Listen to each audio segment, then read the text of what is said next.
85 MLA 12 सांसद के सामने झुक गए नीतीश। बैठक में फैसला इस्तीफा नहीं देंगे। अब यह नीतीश के लोग ही कह रहे हैं कि आप नीतीश को कि आप इस्तीफा मत दीजिए, आप सांसद बने रहिए। 6 महीने तक तो आप रह सकते हैं ना, 6 महीने रहिए। उसके बाद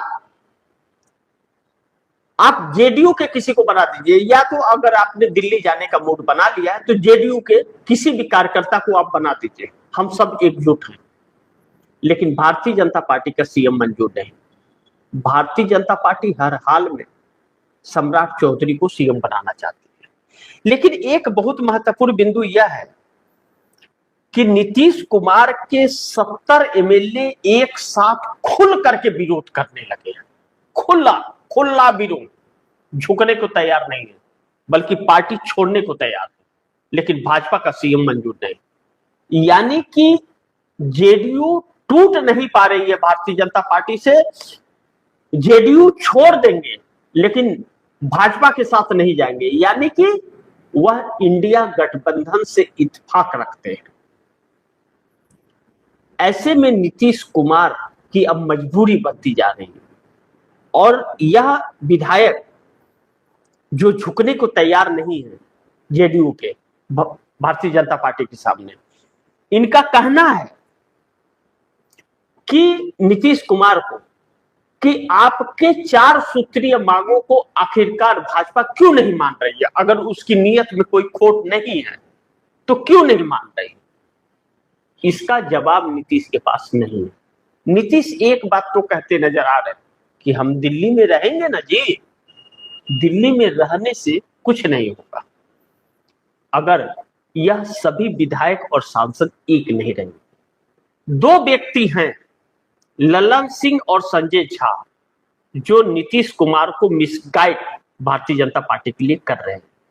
नरेंद्र मोदी की मजबूरी है कि नरेंद्र मोदी बहुत बुरी तरह से चंगुल में फंस गए हैं।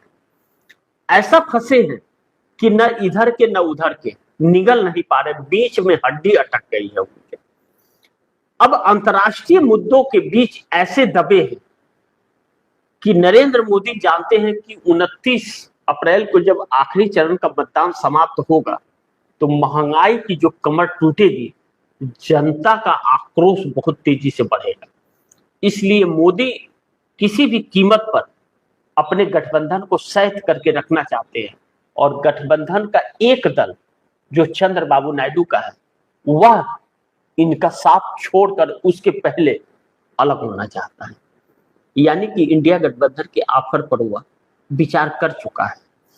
नीतीश कुमार का क्या फैसला होगा अभी से कुछ पल बाद जब बैठक शुरू होगी, फिर इस बैठक में सब कुछ फाइनल हो जाएगा। अभी दिन में जो देर शाम जो बैठक की नीतीश कुमार ने, उस बैठक में बड़ी शांतिपूर्वक नेता आए, चुपचाप आए, मीडिया से कोई बात नहीं की और चुपचाप 2 घंटे बाद चले भी गए। मीडिया की तरफ देखा तो, लेकिन बात नहीं किया, क्योंकि उस बैठक में गर्मा गर्म माहौल था, विरोध खुल करके हो रहा। नीतीश कुमार असमंजस में है। तेजस्वी यादव बार बार मांग कर रहे हैं कि आप अपने बेटे को बना दीजिए और नीतीश कुमार कुछ बोलने को तैयार नहीं है। एक बात और कही जा रही है कि निशांत कुमार अभी पूरे तरह से तैयार नहीं है सीएम या डिप्टी सीएम के लिए, और अगर नीतीश कुमार निशांत को बना देते हैं तो बिहार या दुनिया कहेगी कि देखिए यह भी तो परिवारवाद कहे। परिवारवाद में तो आ गए, जब उनके बेटे राजनीति में एंट्री मार दिए तो नीतीश भी परिवारवाद में आ गए, लेकिन सीएम बनाने को तैयार नहीं है। कुछ लोग कह रहे हैं कि निशांत कुमार स्वयं सीएम और डिप्टी सीएम नहीं बनना चाहते, कोई मंत्री पद लेना नहीं चाहते। ऐसा कोई कर सकता है क्या? आप खुद ही सोचिए कि ऐसा कोई कर सकता है क्या?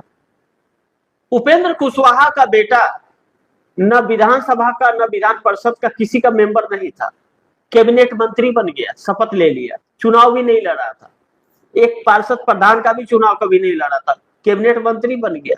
और सीएम का बेटा जो नीतीश को सीएम बनाने के लिए चुनाव के वक्त एनडीए से झगड़े कर रहा था कि एनडीए ऐलान करे कि नीतीश कुमार से सीएम होंगे, और किसी की हिम्मत नहीं हुई। सब कह रहे थे कि विधायक दल की बैठक में तय होगा। काहे का विधायक दल, पहले तय करो। निशांत कुमार बोल रहे थे, उस निशांत कुमार को कह रहे हैं कि वो सीएम नहीं बनना चाहते। यह संभव है क्या? तो बात बढ़ गई है बहुत आगे, और भारतीय जनता पार्टी की धड़कन बढ़ी हुई है। इसीलिए इसी बगावत की वजह से जो सम्राट चौधरी का पोस्टर बैनर लगा था भारतीय जनता पार्टी के दफ्तर में कि नया सीएम का आगाज सम्राट के हाथ बिहार, वो पोस्टर हटा दिया गया, यानी कि उस पर ग्रहण लग गया है।